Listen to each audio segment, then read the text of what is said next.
Raman, on the other hand, measures the vibrational frequency or energy of molecules when they are hit with a laser.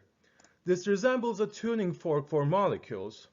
The laser is the tuning fork, and then when it touches a molecule, it will make that molecule vibrate or hum. And each molecule has its own vibrational profile, like a fingerprint. Many of these molecular fingerprints can be found in peer-reviewed papers and publications, or just by searching on the web. This is very similar to how mass spec was done back in the day before it was very widely accepted. Many scientists publish papers on mass spec profiles, and Raman is very similar. A photon of light supplied by the laser shoots a photon into the sample where it is absorbed temporarily, the tuning fork touching the molecule.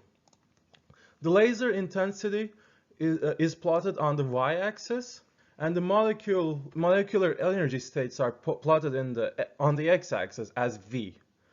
V is the vibrational energy state, and molecules can have multiple energy states. Vs is the scattering, and Vi is the incidental, which is always a fixed path in the instrument. The incidental refers to the angle that the laser or the photon was shot into the sample. If the intensity of the photon hitting the sample is equal to the amount of light scattered, this is called Rayleigh scattering.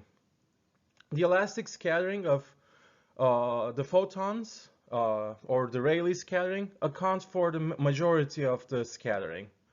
This state can be thought of as the tuning fork touching the sample, and it mirrors back at the same energy.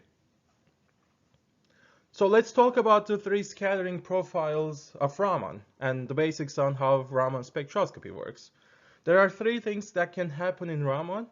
The first one that we already described is Rayleigh scattering. This is when the energy is reflected back to the instrument at the same intensity as it went to the sample.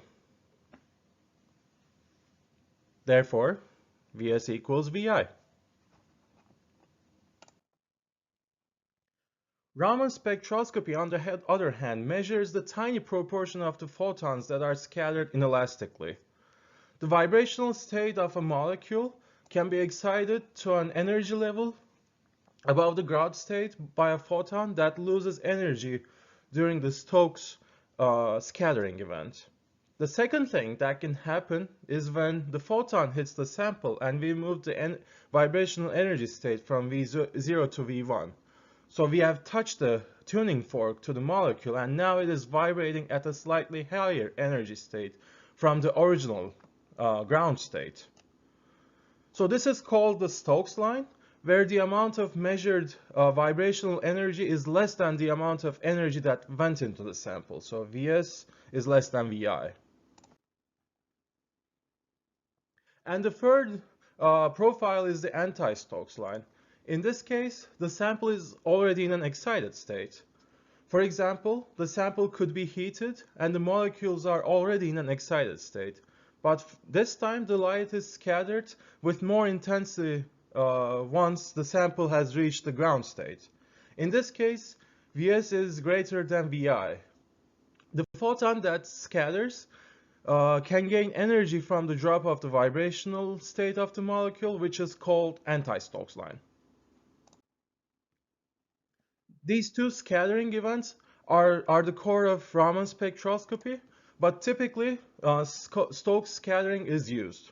Rayleigh and anti-Stokes lines are filtered out. For Raman spectroscopy using Stokes line, the light source and the detectors have to be very sensitive. Raman spectroscopy has been gaining popularity due to the improvements around the technology. The detectors and the energy sources have dramatically improved over the years, making Raman an extremely useful analysis tool.